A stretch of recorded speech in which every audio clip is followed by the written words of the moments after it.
avec cette conférence qui s'appelle « Comment sauver l'école » qui est animée par un ancien directeur d'école pendant 36 ans, référent des Patriotes 59, ancien conseiller régional des Hauts-de-France, Daniel Philippot.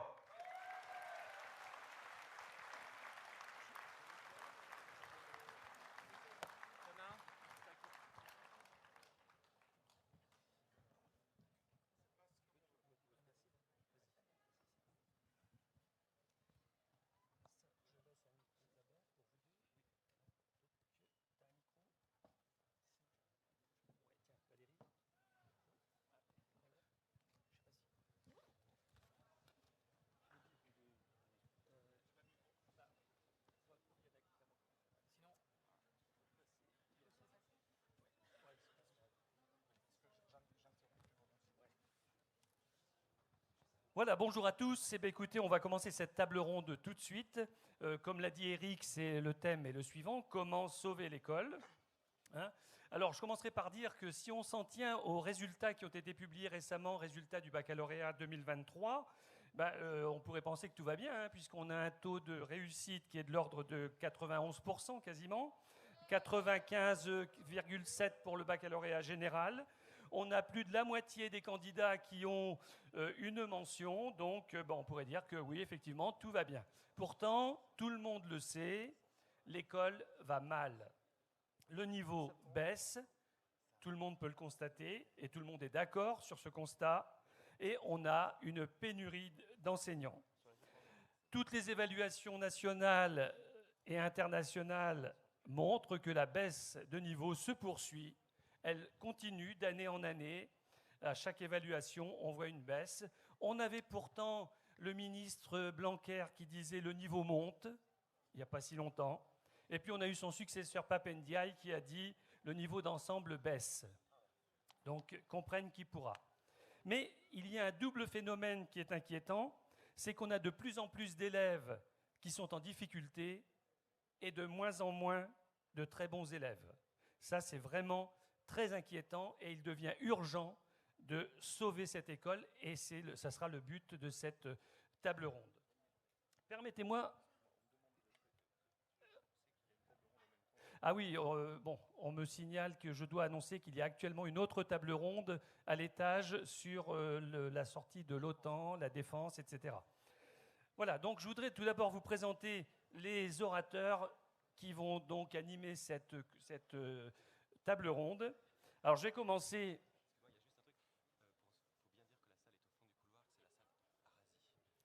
Voilà, donc c'est la salle Arasi pour l'autre conférence sur la défense et la sortie de l'OTAN, au bout du couloir à l'étage. Alors je reviens donc aux orateurs qui m'accompagnent. Valérie Lopi, à ma gauche, qui est membre de l'équipe nationale des Patriotes, qui est directrice d'école primaire en réseau d'éducation prioritaire, chargée d'une classe, c'est important. Elle a une expérience importante d'élue puisqu'elle a été conseillère municipale et conseillère régionale. Et elle est référente Les Patriotes des Bouches-du-Rhône. À ses côtés, Cyril Martinez, qui est membre de l'équipe nationale des Patriotes, professeur de lettres modernes, aussi en réseau d'éducation prioritaire et actuellement doctorant.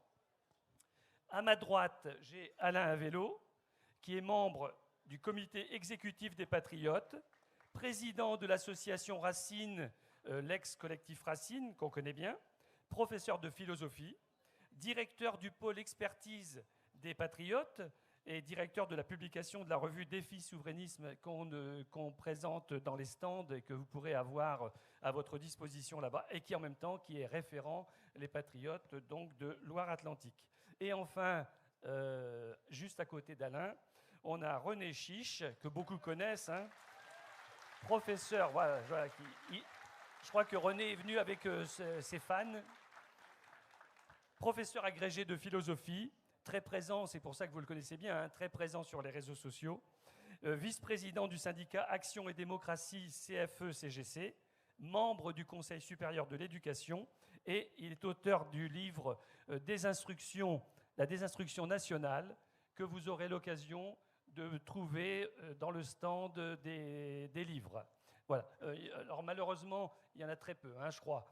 Et puis donc Alain, qui est donc directeur de la publication, c'est vraiment une revue professionnelle. Hein, vraiment, c'est une revue qu'on pourrait trouver dans les librairies. Hein, elle est tellement de bonne qualité à tout point de vue. Et donc pareil, on pourra la trouver aussi sur les stands tout à l'heure. Voilà. Mais Alain aura l'occasion de vous en parler. Alors nous allons donc commencer cette table ronde. Je disais dans mon propos liminaire, je parlais des résultats du bac 2023 en disant ils sont excellents. C'est vrai qu'on va bientôt arriver à 100% de réussite au bac. Évidemment, c'est un examen qui n'a plus aucun sens quand on sait que certains bacheliers arrivent à l'université, en faculté, en sachant à peine lire et avec des copies bourrées de fautes d'orthographe. Hein. Mais rappelez-vous, en 1985, Jean-Pierre Chevènement voulait amener, son objectif, c'était d'amener 80% d'une classe d'âge au bac, à l'horizon 2000. Écoutez, on y est, hein, on y est, oui. Actuellement, on a un peu plus de 79% d'une classe d'âge qui arrive au bac. C'est-à-dire que l'objectif est atteint, mais vous voyez les dégâts que ça a pu susciter. Et donc, moi, je voudrais demander à René Chiche, comment lui qui veut, et qui l'a écrit, qu'il veut abroger ce système, naturellement, parce que là, on ne peut pas tenir dans ces conditions-là, qu'il nous explique un petit peu ce qu'il en pense de cette volonté d'amener 80% d'une classe d'âge au bac, et ce qu'il pense, et ce qu'il nous dit qu'il pense des résultats de ce baccalauréat. Merci. Bon, je suis d'abord ravi d'être là, impressionné par la ferveur qui règne aussi bien au niveau du public que dans l'organisation, par le sérieux aussi des sujets abordés. Et c'est la raison de ma présence. Contrairement aux autres intervenants, je ne fais pas partie de votre mouvement, mais un parti qui s'intéresse à ce sujet essentiel, parce que c'est à l'école que tout commence, et par l'école que tout commence, c'est déjà un bon signe. Et un parti qui s'intéresse aussi à la liberté d'expression, qui est très menacée en ce moment, les deux sujets étant liés d'ailleurs, ce sont les deux raisons de ma présence ici. Concernant la question qui vient de m'être posée, je voudrais d'abord apporter un petit correctif, car Chevènement n'avait pas parlé de 80% de bacheliers, mais de 80% d'une génération au niveau du baccalauréat. Oui, tout à fait. Or, effectivement, nous avons maintenant 80%, voire plus, de bacheliers, mais qui n'ont pas le niveau qui est attendu. Ce qui est extrêmement préoccupant. Parce que dans n'importe quel système, dans n'importe quelle organisation, de tels résultats impliqueraient immédiatement la démission, le limogeage, voire le procès des responsables. On a le plus gros budget de l'État, on a des élèves qui passent 15 ans sur les bancs de l'école et qui entrent à l'enseignement supérieur dans un état de quasi-illettrisme. C'est un scandale. C'est un scandale et c'est un mensonge d'État. La première des choses, pour sauver l'école, pour reconstruire l'école, je dirais même plus, parce que je ne sais pas ce qui a sauvé là-dedans, je crois qu'il faut la reconstruire en réalité. La première des choses, c'est de se mettre en face de la réalité. Et moi, c'est la raison pour laquelle, effectivement, je n'hésite pas à mettre les pieds dans le plat. C'est-à-dire à montrer ce que les rapports dont on parle dans les médias ne disent jamais un mot, c'est-à-dire le niveau réel. Parce qu'on nous parle des évaluations PISA, on nous bassine avec des tests, etc. Mais vous savez qu'il y a des pays qui se préparent à ces évaluations. Ces évaluations ne sont pas du tout significatives en réalité. Et la lecture des copies de baccalauréat est bien plus instructive sur l'état réel de désinstruction de nos élèves.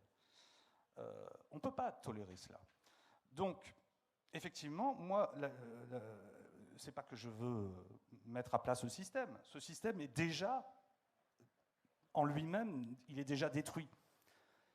Mais il y a une sorte d'inertie, une inertie à l'intérieur du système qui fait qu'il continue à fonctionner d'une façon complètement hypocrite. Pratiquement personne n'y croit. Tout le monde se plaint. Dans chaque conseil de classe, tout le monde se plaint des niveaux des élèves. Oui, mais Comment ça se fait, ces élèves? Qu'est-ce qu'on leur a appris? Pourquoi ils arrivent en terminale sans savoir écrire? Manifestement, ce n'est pas de leur faute. On ne leur a pas donné ce dont nous-mêmes, nous avons bénéficié. Et pour moi, ça, c'est la faute la plus grave qui puisse arriver, c'est qu'une génération ne donne pas au moins autant à la suivante que ce qu'elle a reçu. C'est une faute morale, avant tout. Mais il y a aussi d'autres facteurs, et il ne faut pas les minorer, des facteurs qui sont extérieurs à l'école, donc il y a des facteurs internes.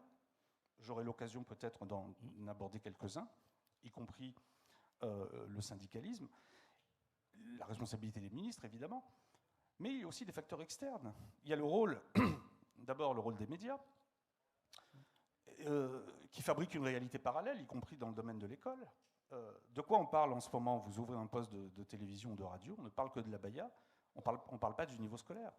Bon, je ne dis pas que l'abaya, ce n'est pas un problème, bien sûr c'est un problème. Alors on en reparlera, René. Hein. Mais oui, c'est un problème. Oui, mais ce n'est pas le problème de l'école. Non, ce n'est pas le problème. Le problème de l'école principal, c'est celui que nous avons évoqué pour commencer. Oui.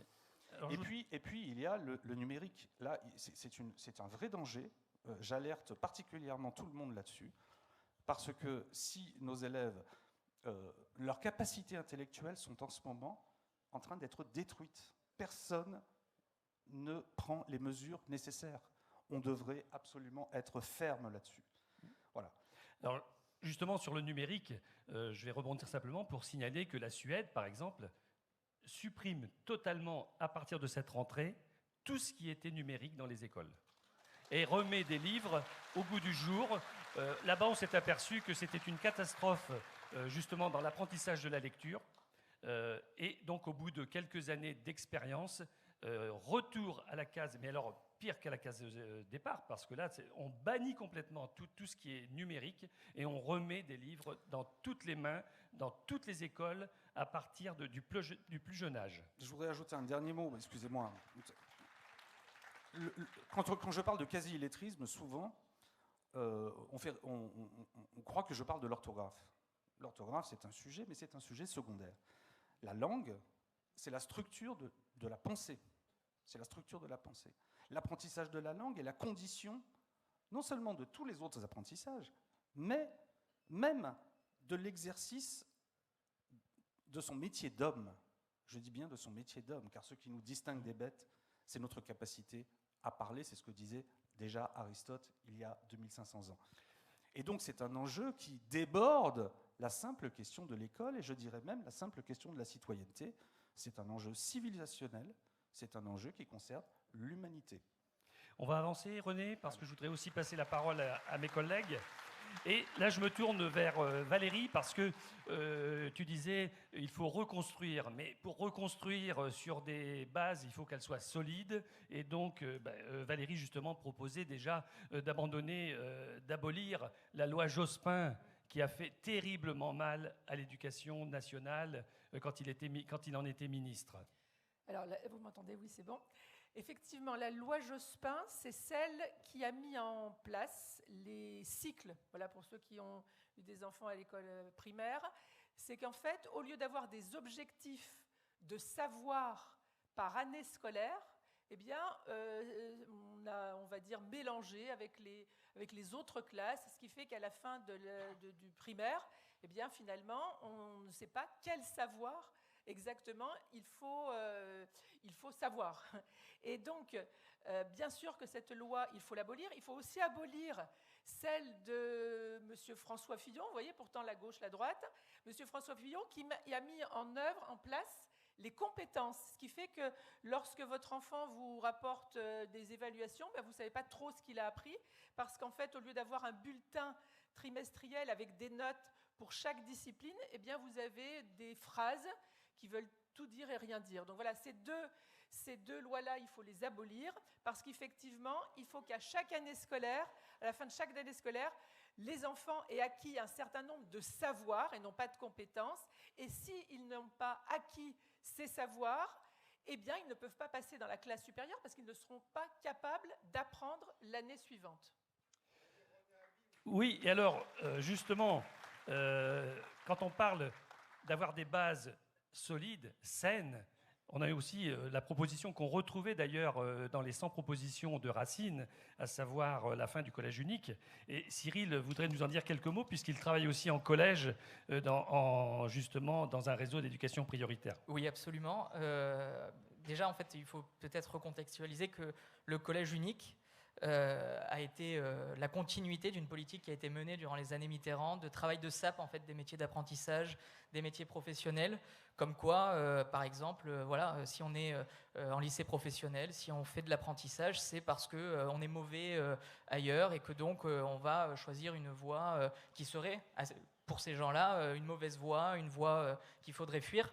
Alors oui, effectivement, il faut abolir le collège unique. Moi, j'ai plein d'élèves qui sont épanouis dans d'autres domaines et qui ont envie de réussir dans ces domaines-là, mais qui ne peuvent pas et qui sont en souffrance dans le domaine du général. Et je pense qu'à partir de la 5e, il faut commencer à créer une forme de classe de prédétermination, c'est-à-dire qu'à partir de la 4e, l'élève, en fonction de ses appétences, ses compétences et justement les domaines dans lesquels il est épanoui, puisse s'orienter dans un collège soit général, soit professionnel, pour ensuite faciliter la transition dans le lycée professionnel ou dans le lycée général. Et en même temps, pour les professeurs, c'est aussi plus rassurant d'avoir en face de soi des élèves, soit qui sont en voie générale et qui donc ont un niveau, enfin, bien sûr, c'est toujours hétérogène, mais d'avoir un niveau à peu près convenable, où on peut avoir un apprentissage beaucoup plus facilité par rapport à ça, et pareillement pour ce qui est du lycée professionnel, et du collège professionnel, bien sûr. Oui, et donc, à partir du moment où on partira sur des bases saines, on pourra reconstruire. Et on pourra donc commencer à sauver l'école. Ça sera un travail de longue haleine. Valérie, tu parlais de recentrer l'école sur les savoirs fondamentaux. Alors, je me suis amusé à regarder quand même ce que les anciens ministres ont pu dire là-dessus. Et on s'aperçoit que Chevènement, Bayrou, Allègre, Lang, Luc Ferry, Darcos, Châtel, Vallaud-Belkacem, Blanquer, tous, sans exception, vous retrouvez leurs écrits, tous ont déclaré à partir de maintenant, on va recentrer l'école sur les savoirs fondamentaux. Tous l'ont dit. Et pourtant, on continue de le dire. Ça veut dire que, forcément, ça n'a pas été fait. Valérie. Et oui, donc il y a encore, dernièrement, ce nouveau ministre de l'Éducation nationale a dit que pour parler aux classes moyennes, pour qu'ils ne soient pas déçus de l'école publique, il faut remettre les savoirs fondamentaux. Sauf qu'il y a effectivement un élève sur 3 qui ne sait ni lire ni écrire lorsqu'il rentre en 6e. Et parce que, et ça je crois que René Chiche insiste aussi là-dessus, c'est-à-dire que nous avons tout un panel d'activités socioculturelles, des éducations à la sexualité, parce que là c'était Papendiaï qui était vraiment fervent de l'éducation à la sexualité, mais éducation à l'alimentation, éducation à la santé, éducation à je ne sais quoi. En plus, surtout, il faut le faire de façon ludique. Donc ça occupe beaucoup de temps. Et donc du coup, si vous voulez, l'école, ça devient une garderie ou un centre de loisirs. Et de surcroît, l'absentéisme n'est pas non plus réprimé. Donc voilà, donc il faut évidemment ôter ces activités socioculturelles qui sont quand même du conditionnement idéologique, et puis mettre en œuvre des mesures concrètes. Et donc peut-être Daniel me donnera l'occasion de développer ces 4 mesures concrètes que l'on doit mettre en œuvre dès l'école primaire. Oui, et donc Valérie parlait de l'éducation à ceci, à cela.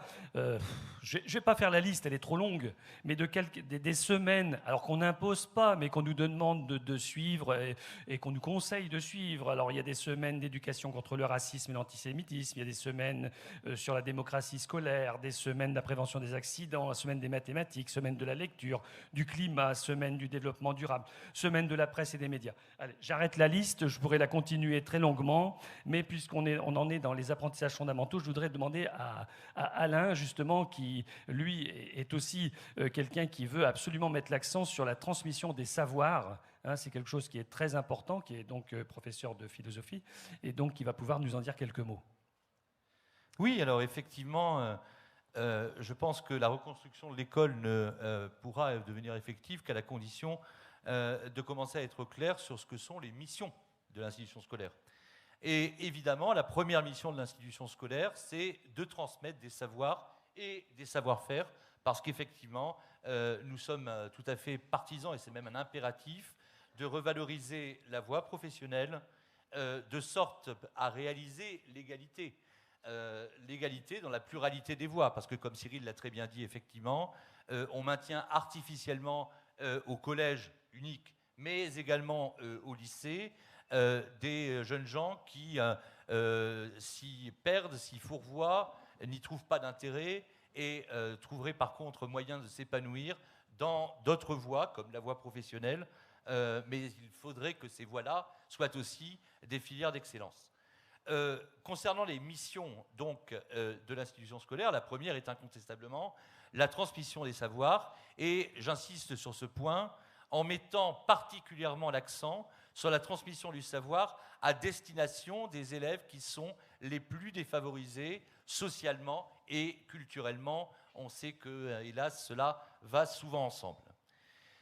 Je soulignerai une autre mission fondamentale de l'école, qui en réalité n'est pas tout à fait une autre, mais est l'autre face de celle dont je viens de parler, qui est que l'école doit fabriquer des citoyens. Valérie disait, non, c'est Daniel qui rappelait que l'accent sur les fondamentaux, tous les ministres en ont parlé les uns après les autres, sans que cela ne change rien du tout à la triste réalité. Eh bien, de la même façon, tous les ministres ont insisté ou ont brandi la nécessité d'un véritable enseignement civique qui, dans la réalité, n'a accouché que de plaisanteries même tout à fait parfois retorses. Je pense aux dernières moutures de l'instruction, entre guillemets, civique, ce qui en tient lieu, à savoir l'EMC, où en fait, on ne transmet pas de connaissances, on organise des exposés, des débats, on se repaît des poncifs à la mode, le développement durable, la sauvegarde de la planète, etc. Non, il est absolument impératif, surtout quand on observe à quel point notre société est aujourd'hui fragmentée, où le séparatisme, pour reprendre le terme inventé par le macronisme, sévit. Eh bien, il est absolument impératif que l'école devienne une véritable fabrique de citoyens et permette à tous les enfants, à tous les jeunes gens, quelles que soient leurs origines, dans la conformité de ce qu'est l'idéal républicain, de s'assimiler pleinement à la nation. Alors, je ne vais pas avoir le temps. On va revenir, Alain, sur ce sujet. Mais avant de passer la parole à René, qui voudrait aussi dire quelques mots sur l'instruction civique, là aussi, je me suis penché sur les écrits, sur les discours de différents ministres. Par exemple, en 1985, Chevènement remet, dit-il, au goût du jour l'instruction civique. En 1995, Bayrou renforce la place de l'instruction civique. Vous voyez, on en parle encore. En 1999, Ségolène Royal, elle est déléguée à l'enseignement scolaire et à l'éducation civique, cette fois-ci. En 2008, l'instruction civique et morale fait son retour dans les programmes de l'école primaire. En 2013, Payon, lui, il instaure des cours de ce qu'il appelle la morale laïque. Vous voyez que les termes ont leur importance, hein, d'instruction civique, éducation civique, morale laïque. Là, j'aimerais que René nous en parle un peu parce que je sais qu'il est très attaché à cette importance de l'instruction civique dans l'enseignement. Enfin, moi, je suis attaché à l'importance de l'instruction, tout d'abord. Oui, bien sûr, bien sûr. Je supporte même plus l'expression savoirs fondamentaux. On vient d'avoir un Gabriel Attal en pleine conférence de presse nous balancer comme ça une expression stupéfiante. Je vais mettre en œuvre le choc des savoirs. Qu'est-ce que c'est ça ? En revanche, le mot instruction n'a absolument pas été prononcé. Il n'est plus prononcé. Et pire encore, plus grave encore, ceux qui le prononcent sont stigmatisés, sont montrés du doigt, comme des réactionnaires, des conservateurs ou je ne sais quoi. Mais l'instruction, c'est Condorcet. L'école, c'est Condorcet. Il suffit de le lire, les 5 mémoires sur l'instruction publique. Et l'émancipation n'est possible que par l'instruction. Or, nous avons maintenant des gens qui font de l'école un outil d'émancipation creux, vide, avec des semaines pour la presse, l'éducation aux médias. En réalité, ce n'est pas de l'émancipation, c'est du formatage. Donc effectivement, le mot instruction est fondamental. Il faut restaurer l'idée d'instruction. Au sein du ministère, de l'administration centrale du ministère, c'est désormais la DGESCO, la Direction générale de l'enseignement scolaire, qui a tout le pouvoir. Ce sont des fonctionnaires, des hauts fonctionnaires, qui pondent des textes absolument illisibles. On a parlé tout à l'heure des cycles et de l'enseignement par compétences. Je vous invite à jeter un coup d'œil et à comparer les programmes scolaires des années 50 et les programmes scolaires d'aujourd'hui. Les programmes scolaires des années 50 tenaient sur une page A4. Et ils énonçaient d'une façon claire les contenus, les connaissances qui devaient être acquises et qui devaient être acquises à la fin de l'année scolaire. C'était clair. Il y avait des repères simples pour tout le monde. Aujourd'hui, vous voulez connaître le programme de votre élève à tel et tel niveau. C'est un document qui fait 70 pages, absolument illisible. On se demande, quand on tourne les pages, mais de quoi ils parlent? Soit ils enfoncent des portes ouvertes, soit ils disent rien. Et on cherche les connaissances qu'il faut acquérir.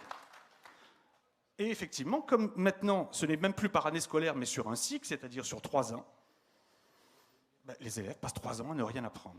Et ils passent au cycle suivant. En précisant, René, que les cycles ont même changé, parce que parfois on nous disait tel cycle, c'est tel cours, tel cours, tel cours, mais on les a changés aussi en cours de route. Hein. Oui, et alors moi je voulais ajouter que nous avons des ministres qui le savent très bien et qui font semblant parfois d'entendre les critiques et de leur donner satisfaction. Je pense à Jean-Michel Blanquer qui a trompé tout le monde. Et qui a trompé tout le monde notamment sur la question du redoublement, puisqu'il a fait croire, dès qu'il est arrivé, qu'il le restaurait. En réalité, il ne l'a pas restauré du tout. Mais ce n'est pas une sanction, le redoublement.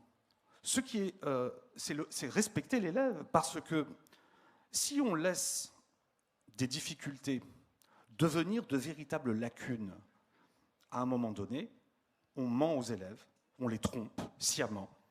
Et ça, effectivement, c'est intolérable. Sur l'EMC, sur l'éducation morale et civique, en écoutant Alain, j'avais envie de l'interrompre, mais je n'ai pas osé l'interrompre, mais je voudrais dire quelque chose de très grave. Enfin, tout le monde sait ce qui est arrivé à Samuel Paty. Ce qu'on ne dit pas assez, ce qu'on ne souligne pas assez, c'est que Samuel Paty a eu la tête coupée à la suite d'un cours, entre guillemets, puisque ce n'est pas, comme tu l'as très bien dit, un cours, ce sont des débats, à la suite d'une heure d'EMC. L'EMC qui avait été présenté par Najat Vallaud-Belkacem comme une réponse, ce n'était pas le cas en réalité, mais enfin elle l'avait instrumentalisé de cette façon, comme une réponse aux attentats, à l'époque, les attentats de 2015. Si il avait fait simplement un cours d'histoire, en apprenant quelque chose, un contenu précis à des élèves, il n'y aurait eu aucun problème.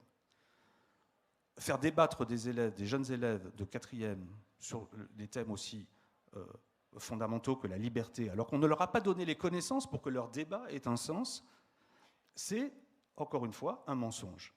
Donc, moi, je vais même plus loin, enfin, je ne vais pas plus loin, parce que je pense que c'est le contenu de la proposition d'Alain. Il faut enseigner le droit. Nous avons des élèves qui ne connaissent absolument rien à nos institutions et qui arrivent à l'âge de voter, ils ne savent même pas faire la différence entre un conseil régional et un conseil départemental, ils ne savent pas ce que c'est que la Cour des comptes, etc. Et que fait l'école ? Alors, que fait l'école ? Oui, l'école... moi, je peux en parler, mais Valérie, elle pourrait en parler également. L'école, on lui a supprimé tant et tant d'heures de cours depuis les années 60 qu'on peut considérer qu'un élève d'école primaire a perdu à 1 année de moins de scolarité qu'un enfant des années 60-70. On considère qu'il y a 1 année de moins. Alors après, je ne parle pas des contenus qui sont catastrophiques. Et justement, là, je voudrais repasser la parole à Valérie, parce que Valérie... Oui, bien sûr, sans problème, bien sûr, Alain. Valérie, je voudrais te demander, là, tu prônes naturellement le retour aux méthodes classiques, parce qu'on a vu les dégâts qu'on a constatés sous Jospin. Moi, je considère que Jospin, c'était vraiment le premier, vraiment, il y en a eu d'autres, hein, mais celui qui a démoli l'école sur différents thèmes qu'on pourrait aborder, qu'on n'aura pas le temps de voir aujourd'hui. Mais donc, je voudrais repasser la parole à Valérie sur ce sujet. Alors, il est évident que l'école primaire, c'est d'abord savoir lire, parce qu'après, pour savoir parler, pour savoir écrire, il faut savoir lire.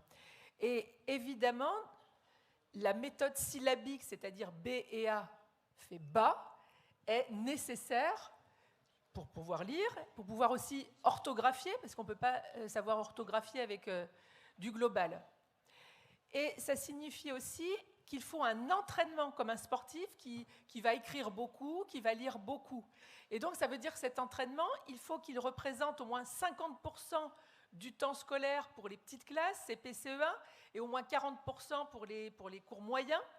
Et ça veut dire justement qu'on ne va pas se fier, comme ce que l'on fait, ce que nous impose quasiment aujourd'hui, aux tablettes numériques. Parce que les tablettes numériques sont rentrées dans les écoles, et là, en tout cas je parle pour mon école, elles veulent rentrer maintenant à la maternelle. D'accord ? Voilà.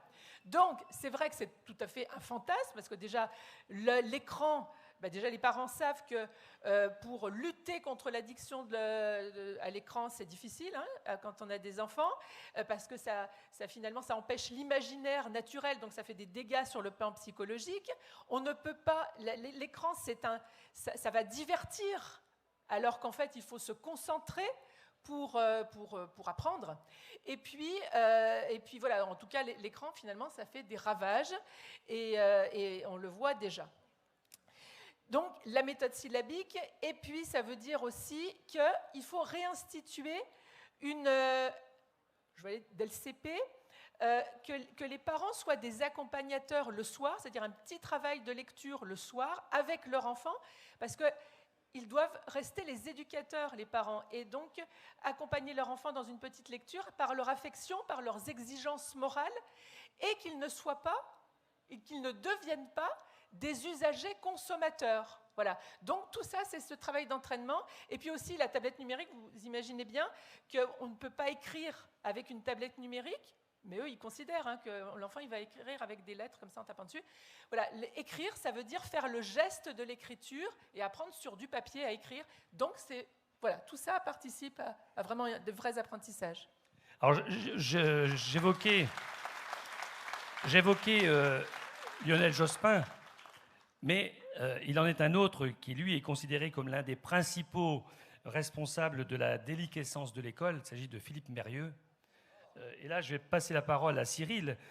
Mais je voudrais dire que Philippe Mérieux, il a quand même reconnu qu'il avait fait des erreurs.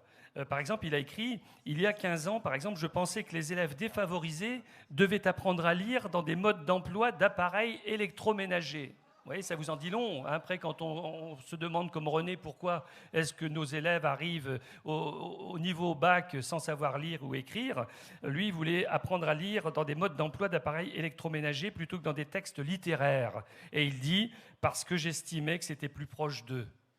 Et il conclut « je me suis trompé ».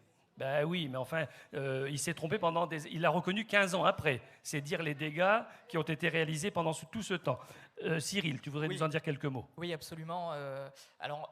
Philippe Mérieux, il s'excuse maintenant, mais le mal est fait et son influence dans les formations des professeurs, dans les consignes que reçoivent les professeurs de la part des inspecteurs est toujours présente. Son influence est néfaste. Enfin, faut quand même rappeler que Philippe Mérieux, il a eu l'oreille attentive de François Mitterrand, puis c'est ce qu'on appelle un pédagogiste dans le milieu. Et maintenant qu'il s'est rendu compte qu'il y a de plus en plus de critiques contre lui, il s'est reconverti les conseils régionaux d'Europe Écologie Les Verts, dans je ne sais plus quel... Enfin voilà. Effectivement, il a porté un coup, je pense, presque fatal à l'éducation nationale. Par exemple, le professeur, parce que finalement, c'est la place du professeur qui a été complètement remise en question. Le professeur, ce n'est plus un transmetteur du savoir, c'est-à-dire que j'ai un savoir, je le donne, je le transmets à l'élève, mais je cite le bulletin officiel qui cite lui-même Philippe Mérieux, c'est que le professeur est un accompagnateur de l'apprenant dans la construction de son savoir. Donc, autrement dit, accompagnateur de l'apprenant dans la construction de son savoir, je le prends par la main, je lui donne des Legos, il construit lui-même son savoir. Enfin, c'est jargonneux, et puis enfin, bon. Et je me souviens aussi d'une phrase qu'on nous a dit en formation, le premier jour de ma formation, c'est « Il n'y a pas de mauvais élèves, il n'y a que des mauvais professeurs ». Alors, je pense que cette idée dans l'inconscient, moi-même je l'avais, cette idée, selon laquelle c'est par les films souvent qui sont pétris de bonnes intentions, on ne peut pas dire le contraire, de ce professeur presque, cette figure héroïque qui vient porter la classe et à lui tout seul va changer la classe. Ça ne marche pas comme ça dans la réalité, je suis désolé de le dire, il n'y a pas de professeur héros, on est très vite désillusionné par rapport à ça. Alors la solution, c'est qu'il faut remettre le professeur au centre de la classe, il faut restaurer l'autorité du professeur, et ça passe... Moi, c'est ce que je fais. Alors, je me fais critiquer énormément par la hiérarchie, par mes collègues, mais ça passe par les cours magistraux, par un cours magistral où le professeur fait son cours, notamment en français. Bien sûr, ça ne s'applique pas pour toutes les matières où la pratique est nécessaire. Mais dans le cadre de l'enseignement du français, on ne peut pas donner à un élève, surtout en REP, on ne peut pas donner à des élèves un texte et leur dire, ben voilà, qu'est-ce que vous comprenez de ce texte, faites vous-même votre savoir, faites vous-même votre culture à partir de ça, et moi je me mets en retrait, puis je vous laisse vous débrouiller. C'est impossible, et puis surtout quand on a des 5e ou des 4e, les gamins, ils ne savent même pas faire leur sac, et on leur demande d'interpréter du Balzac ou du Maupassant. C'est un peu particulier. Donc il y a toute cette déconnexion-là qui est à revoir. Et puis, bien évidemment, il faut un soutien plein et entier de la hiérarchie à tous les étages. Que ce soit des collègues, que ce soit des chefs d'établissement, des inspecteurs, du rectorat et, bien sûr, le plus important, du ministère, qu'on ait enfin un ministre qui sache dire les choses, qui n'ait pas peur, justement, comme le disait René, de parler d'instruction et pas d'éducation, qui sache dire que le professeur est au centre des apprentissages.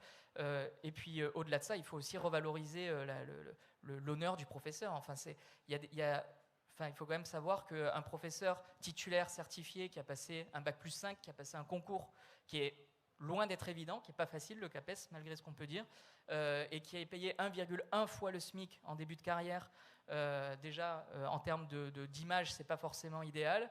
Au-delà de ça, le fait que maintenant on recrute des contractuels avec, je ne sais pas si vous avez vu, le job dating en 30 minutes. Alors, je vous invite à trouver n'importe quel métier où on peut recruter en 30 minutes quelqu'un en lui disant « Allez, c'est bon, on vous envoie maintenant au charbon ». Ça porte atteinte. Je ne sais pas si René veut intervenir. Oui, ben là, d'ailleurs, là j'ai entendu, c'est l'Académie de Strasbourg qui est en manque de personnel pour la rentrée qui a lieu après-demain. Et le 18 août, donc là, il y a 15 jours, même pas, fait appel à Pôle emploi pour trouver des contractuels. Vous voyez dans quelle situation on est.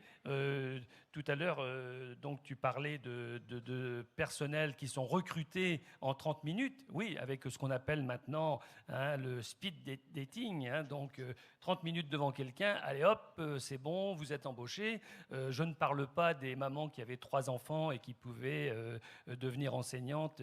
Bon. Vous voyez dans quelle situation on est. René, tu voulais ajouter ? Oui, juste livrer une petite anecdote là, qui tombe à pic. Un élève est déjà venu dans l'établissement avec des hématomes. Un matin, il arrive avec un œil au beurre noir. Qu'est-ce que c'est ? Qu'est-ce que je viens de lire, d'après vous ? Je viens de lire un sujet d'épreuve de concours de recrutement de professeurs de mathématiques. Autrement dit, et l'épreuve s'appelle épreuve d'entretien. Épreuve d'entretien. C'est-à-dire que le speed dating, il concerne aussi, il intervient aussi dans les concours de recrutement qui sont attaqués, sérieusement attaqués. Ce que je viens de vous lire, vous pouvez le vérifier, c'est dans le rapport du jury du CAPES de mathématiques de l'an dernier. Nota bene, un concours de recrutement où il y avait 1000 postes à pourvoir et où il n'y a eu que 500 lauréats. L'épreuve en question a un coefficient 3. L'épreuve de mathématiques, je parle du concours de recrutement des professeurs de mathématiques, elle a un coefficient 2. C'est terrible. C'est terrible. Et je pourrais multiplier les exemples. J'ai entendu plein de choses très intéressantes sur lesquelles on pourrait... Tous les sujets qu'on a effleurés, on pourrait y passer en fait la journée. Moi, je demande le retour de l'estrade. De l'estrade. Je voulais en parler. Avant même le cours magistral, l'estrade. la volonté d'être le copain de l'élève, c'est la pire des trahisons, c'est ne pas assumer sa propre place d'adulte. On n'est pas là, quand on est professeur, moi je suis professeur avant tout, on n'est pas là pour se faire aimer des élèves.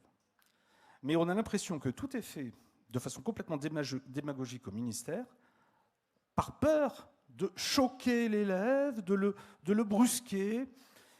Et ça déborde évidemment le cadre strictement de l'instruction, ça concerne l'éducation au sens fort du terme. Et on pourrait évoquer, ce n'est pas le sujet de cette table ronde, mais on pourrait évoquer le SNU, le Service national universel.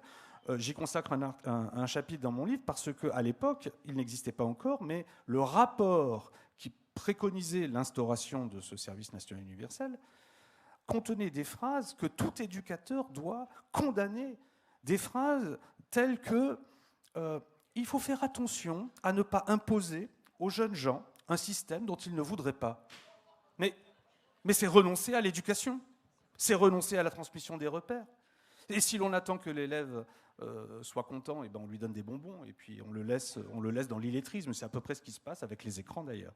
Bon, voilà. Là, je voudrais donc passer la parole à Alain qui voulait revenir sur un problème de droit. C'est ça qui avait été souligné? Alors, plusieurs choses. Évidemment, on dit beaucoup de choses, notamment en essayant de simplifier, puisque nous savons que parmi vous, un nombre de personnes ne sont pas des spécialistes ou n'appartiennent pas au milieu enseignant. Je voudrais souligner, bien sûr, que tout ce que nous proposons un peu à la volée au cours de nos échanges est systématisé dans un texte que dont vous pouvez prendre connaissance. Les Patriotes possèdent donc un pôle d'expertise que j'ai le plaisir et l'honneur de diriger. Et ce pôle d'expertise a un site internet sur lequel je vous invite à vous rendre. L'adresse du site est www.souverainisme.fr. Les contributions de nos experts sont classées par rubrique thématique. Et lorsque vous vous rendrez sur la rubrique consacrée à l'école, vous pourrez donc lire les 100 propositions pour l'école et l'université de demain, alors qui est un document antérieur à la naissance des Patriotes, qui a été élaboré par l'association que Daniel a évoquée tout à l'heure, l'association Racine, anciennement Collectif Racine, que je préside par ailleurs, et qui est tout de même pleinement d'actualité, même s'il faudrait faire quelques mises à jour. Vous retrouverez l'ensemble donc des choses que nous avons dites aujourd'hui. Je voudrais, si j'ai quelques minutes simplement, parce que de ce sujet nous n'avons que peu parlé, revenir, que peu parler, j'en ai parlé tout à l'heure, mais je voudrais approfondir et rebondir sur ton évocation de la nécessité d'un enseignement juridique au niveau au moins du secondaire, je voudrais revenir sur cet impératif de fabriquer des citoyens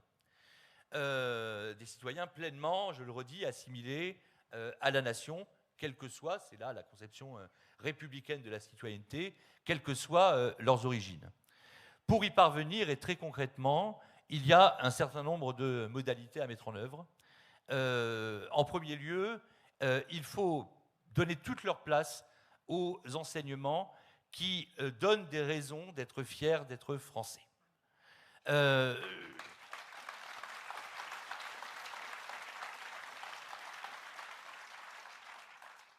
On a parfois moqué vous savez, ce qui était enseigné sous la Troisième République, nos ancêtres les Gaulois, y compris dans les colonies. Mais cet enseignement, malgré son aspect en apparence cocasse, avait en réalité toute sa raison d'être, en pleine conformité, là encore, avec la conception républicaine de la citoyenneté. Il importe que, je le redis, les jeunes gens, quelles que soient leurs origines, quel que soit le nombre de générations depuis lequel ils sont français, se reconnaissent pleinement dans la France et dans ses institutions. Alors, évidemment, on pense ici tout particulièrement à l'enseignement de l'histoire, qui doit prioritairement être l'enseignement de l'histoire nationale. Je n'ai pas le temps de revenir sur le fait que les grandes figures de notre histoire sont aujourd'hui complètement exclues des programmes scolaires. Il faut bien sûr que l'enseignement de l'histoire rompe une fois pour toutes avec cette manie absolument délétère de la repentance. Notre histoire est évidemment faite de pages glorieuses et il faut les enseigner comme telles à nos enfants. Il faut également que l'enseignement du français parvienne à donner à tous les enfants de France, quelles que soient leurs origines, je le répète, de véritables raisons d'aimer leur langue, de même que l'enseignement de la littérature française. Je vais très vite parce que je vois que le temps passe, mais autre moyen pour faire des enfants qui soient pleinement assimilés à la nation et qui soient de véritables citoyens, il faut bien entendu que l'école redevienne un sanctuaire, pour citer Jean Zay, où la violence des hommes n'entre pas. Un sanctuaire qui donc permette pleinement cette assimilation. Je pense à une chose toute simple. J'ai évoqué il y a 2 instants la Troisième République. La Troisième République, ça peut renvoyer peut-être certains d'entre vous à des souvenirs familiaux peut-être un peu cruels, a imposé de force la pratique de la seule langue française dans nos écoles. Eh bien, je pense qu'il y a aujourd'hui urgence pour qu'une République redevenue volontariste impose pareillement dans ces écoles où nombre d'enfants ont pour langue naturelle une autre langue que le français, impose le seul maniement de la langue française. Quand on sait, on en parlait avec Cyril l'autre jour, qu'en plein cours, des enfants peuvent échanger entre eux, en arabe par exemple, eh bien, une République volontariste doit proscrire l'usage par les élèves, par les enfants, d'autres langues que la langue nationale, seule langue de la République, selon la Constitution. Et puis enfin, très rapidement, c'est ce qu'a évoqué René tout à l'heure, on se demande bien pourquoi, et c'est l'une de nos propositions que vous retrouverez donc dans nos 100 propositions, on se demande bien pourquoi, alors qu'il appartient donc à l'école de faire des citoyens, et que être pleinement un citoyen, ce n'est pas être éco-responsable, ce n'est pas, on voit mal le rapport qu'il y a entre le tri sélectif et la citoyenneté. Être citoyen, c'est être pleinement partie prenante de la chose publique, de la res publica. Eh bien, pour que les enfants puissent arriver au point, à leur majorité, où ils soient des citoyens à part entière, il faut les doter, on revient sur l'impératif de la transmission du savoir, il faut les doter de véritables connaissances, d'une véritable compréhension du fonctionnement de nos institutions. René évoquait tout à l'heure le fait, vous demandez à un élève de terminale aujourd'hui à quoi sert l'Assemblée nationale, il n'en a absolument aucune idée, alors qu'un élève de terminale accède à sa majorité et donc au droit de vote durant l'année de terminale. On m'a demandé... Merci Alain. On m'a demandé tout à l'heure de surtout respecter l'horaire parce qu'on a pris du retard. Je voudrais m'adresser à René. Alors c'est vrai qu'on pourrait dire beaucoup de choses encore sur le thème, notamment sur ce que vient de dire Alain, qui était très intéressant. Mais René, je crois pouvoir affirmer qu'il y a un consensus depuis des dizaines d'années pour dire que l'école va mal. Tout le monde est d'accord. Syndicats, ministres, enfin ils le disent de plus ou moins bien. Enfin, les parents d'élèves, les enseignants, tout le monde est d'accord. Pourtant, tous les ministres rencontrent des difficultés pour mettre en place même des éléments quand ils nous disent instruction civique, quand ils nous disent qu'il faut recentrer l'école sur les savoirs fondamentaux, et on n'y arrive jamais. Alors, une question, tu es vice-président d'un syndicat, hein, et donc, je l'ai rappelé tout à l'heure, quel est le rôle des syndicats ? Parce qu'à chaque fois, on a tous les ministres quand même qui veulent discuter avec tous les syndicats sur toutes les mesures qui sont prises. Oui. Quel est le rôle, en fait, dans ce qui peut être appliqué ou ne pas être appliqué ? Et simplement, je dis un seul mot, on a parfois des ministres qui profitent des syndicats pour ne pas faire une réforme qu'ils n'ont pas envie de faire. Exemple, en 2008, Xavier Darcos, par exemple, nous dit « Je faisais partie d'une association de directeurs d'école, une association nationale qui réclamait un statut. » Xavier Darcos nous écrit qu'il est complètement d'accord avec nous.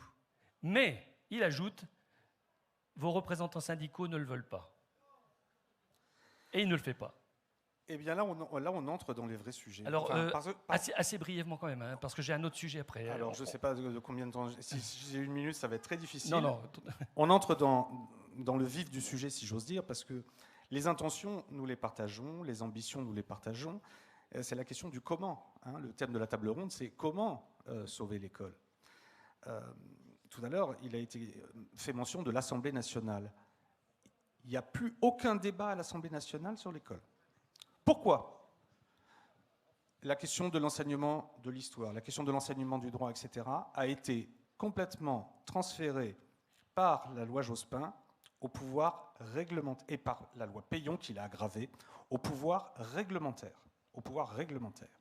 Autrement dit, ce ne sont plus les députés de la nation, représentants du peuple, qui ont leur mot à dire sur le sujet. Ça a été confisqué par des technocrates. Ces technocrates comparaissent au Conseil supérieur de l'éducation devant une assemblée de représentants de ce qu'on appelle la communauté éducative. Association de parents d'élèves, dominée par, on va dire les noms, dominée par la FCPE, qui est en fait la succursale du Parti socialiste, et qui a un rôle majeur dans la destruction de l'école, mais qui, au Conseil supérieur de l'éducation, occupe un banc entier avec ses représentants, un nombre de voix considérable. Et là, il y a un véritable enjeu démocratique. J'en appelle à vous, j'en appelle au travers de vous à tous les Français. Emparez-vous du sujet de l'école, c'est-à-dire créer des associations de représentants de parents d'élèves pour ne pas laisser le monopole à ceux qui parlent en votre nom et qui ont une responsabilité immense. Il en va de même au niveau syndical. Alors bon, le Conseil supérieur d'éducation, il y a donc un banc entier pour la FCPE, un banc et deux bancs entiers pour deux gros syndicats qui sont des syndicats majoritaires et qui, à eux tout seuls, font la pluie et le beau temps. Alors, évidemment, les ministres ont peur des syndicats. Mais ils ne devraient pas, parce que les syndicats n'ont plus aucun crédit parmi les enseignants. C'est un jeu de dupes auquel nous assistons, avec la complaisance des médias, qui interrogent ces représentants syndicaux régulièrement, toujours les mêmes, alors qu'on voit bien que même lorsqu'ils lancent des appels à la grève, ils ne sont pas suivis par leur base, et que les grèves à l'éducation nationale, c'est devenu une catastrophe, parce qu'ils ont complètement dévoyé le principe même de la grève. Il y a donc, pour reconstruire l'école, qui est l'objectif que nous avons tous, je crois ici, une première étape qui est pour moi de reconstruire un syndicalisme, c'est-à-dire une véritable représentation des professeurs qui soit digne d'eux, qui les représente comme il faut. Vous avez les policiers, ils ont des syndicats qui sont très efficaces et qui les représentent vraiment, et qui les défendent vraiment. Les magistrats, ils ont des syndicats qui sont très efficaces. Les professeurs, ils ont des syndicats qui les caricaturent dans l'opinion, qui les caricaturent dans les médias. Et c'est de ça que les ministres prétendent avoir peur. Mais c'est complètement ridicule. En réalité, ils n'en ont pas peur et ils font ce qu'ils veulent. Je vous donne une information que vous pourrez vérifier. Tous les textes, donc non seulement toute la politique éducative est désormais au niveau du pouvoir réglementaire, c'est-à-dire du ministre qui ne passe pas devant le Parlement, qui ne rend pas compte devant le Parlement, alors qu'il faudrait qu'il y ait tous les ans un discours sur l'état de l'école et que les ministres soient comptables des échecs et des éventuelles réussites. Donc ça, c'est un point fondamental à mes yeux. Il faut retrouver... il faut que le politique s'empare de l'école, mais s'en empare en responsabilité, en rendant des comptes. Et puis, je vous invite donc à le vérifier par vous-même, puisque tout a été donné au pouvoir réglementaire, tout se passe par décret et arrêté. Ces décrets et arrêtés ne sont votés par personne. Néanmoins, le Conseil supérieur de l'éducation a un rôle consultatif. Eh bien, moi j'y suis depuis 2017, depuis 2017, depuis les premières réformes voulues par Jean-Michel Blanquer, en particulier la destruction du baccalauréat, tous les textes qui sont passés au Conseil supérieur de l'éducation ont reçu un avis défavorable, parfois un avis défavorable à l'unanimité, et le lendemain, ils étaient publiés au journal officiel. Et là, c'est un vrai problème démocratique. C'est le problème du contrôle que nous pouvons avoir sur nos ministres et sur leur mandat. Qui a mandaté ? Est-ce que vous avez mandaté Jean-Michel Blanquer ou Macron pour supprimer le baccalauréat et introduire le contrôle continu, qui est la destruction totale de l'autorité professorale et de la maîtrise de sa pédagogie, car maintenant les professeurs ont peur de mettre des mauvaises notes, parce que s'ils mettent des mauvaises notes, ils imaginent qu'ils vont désavantager leurs élèves par rapport à d'autres, ce qui fait que les notes ne veulent plus rien dire, plus personne n'y croit, et qu'on a aggravé un problème au lieu de le résoudre. C'est ça la réalité. En fait, si on avait un débat sérieux, je ne parle pas ici, ici on a un débat sérieux, mais si on avait un débat sérieux en France sur l'école, on en ressortirait tous à la fois traumatisés par l'ampleur de la destruction et en même temps soulagés parce qu'on verrait se manifester tout de suite des pistes pour résoudre les problèmes. Et donc, le vrai sujet, c'est qui ne veut pas qu'on résolve le problème de l'école, manifestement. Alors, on va devoir conclure très rapidement. Simplement une anecdote par rapport aux notes. Moi, je me souviens, quand j'étais donc directeur d'école, j'avais une inspectrice qui appliquait les consignes qu'on lui envoyait, hein, à savoir ne plus noter les élèves à l'école. Les enseignants sont toujours notés quand même. Et un jour, elle vient me voir parce que j'ai toujours fait de la résistance. Et donc, dans mon école, dans mon établissement, on continuait à mettre des notes sur les bulletins. Et un jour, elle est venue me voir furieuse en me disant « Je vous préviens, à la rentrée prochaine, je baisserai la note des enseignants qui continueront à noter leurs élèves. » Voilà ce qu'elle m'a dit. Eh ben, j'ai dit « Écoutez, vous me dites ça aujourd'hui, mais sachez que vous pourrez revenir en septembre et nous continuerons à noter nos élèves. » Je terminerai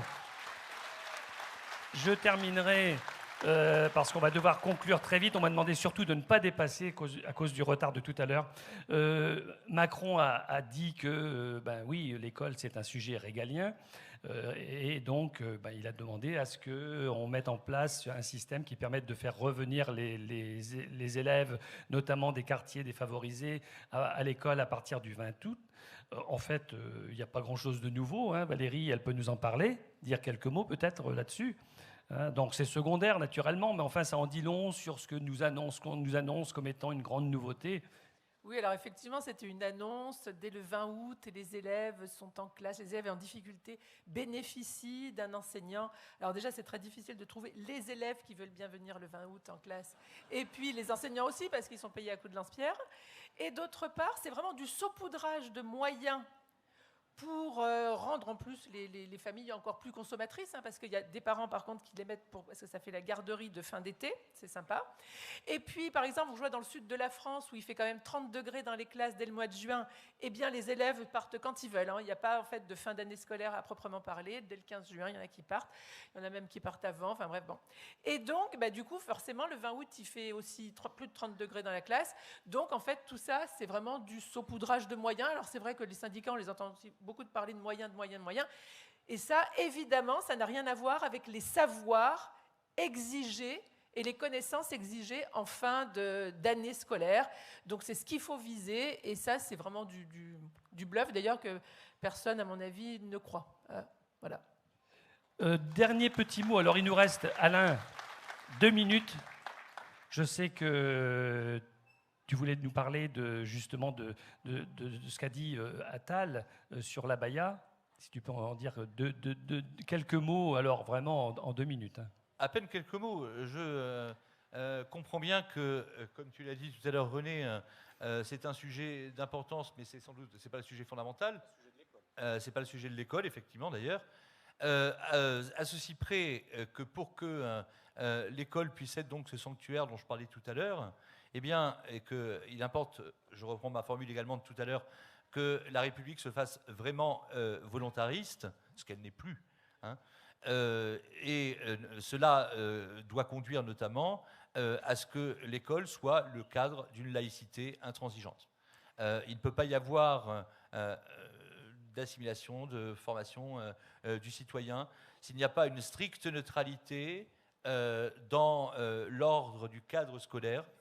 On pourrait d'ailleurs dire que ce en quoi les syndicats sont très profondément critiquables, c'est que, en fait, ce qu'ils font pour la plupart ou la quasi-totalité, c'est de la politique. Hein. que nombre d'enseignants n'ont pas devant leurs élèves un discours neutre. Donc ça, c'est l'impératif de neutralité qui est lié à celui de laïcité, de neutralité religieuse. Il importe pour que l'école soit un sanctuaire tourné vers la transmission du savoir et la formation des citoyens, ces deux principales missions, qu'une stricte laïcité, une laïcité intransigeante, y soit observée.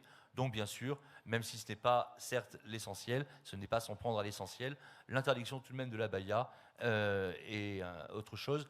Nous préconisons pour notre part la mise en place, et ceci depuis très longtemps, d'un vêtement uniforme qui réglerait une fois pour toutes ces problèmes de revendications religieuses.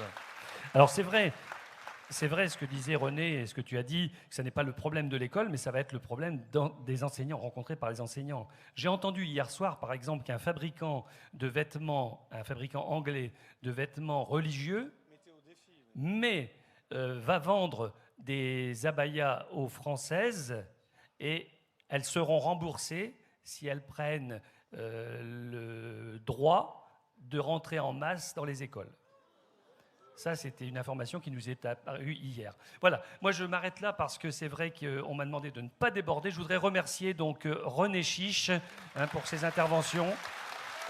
Donc je rappelle que vous pouvez retrouver son livre « La désinstruction nationale » là-bas, dans le stand des livres. Alain Avello, donc, qui publie donc... il est directeur de la publication de Défis souverainistes. Vous retrouverez également cette revue que je vous conseille vraiment. Je vous signale que dans le prochain numéro, on retrouvera les actes de ce qui s'est passé aujourd'hui. Valérie Lopi, donc directrice d'école, et qui nous vient donc de Tarascon.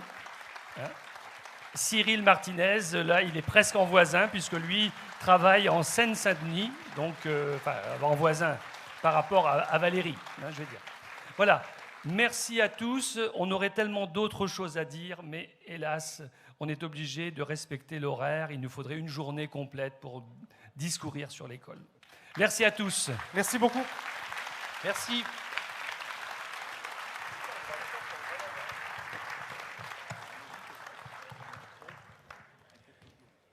Mesdames et messieurs, merci d'être là. Merci aux intervenants de cette conférence sur l'école qu'on peut applaudir une nouvelle fois. Un tonnerre d'applaudissements, s'il vous plaît.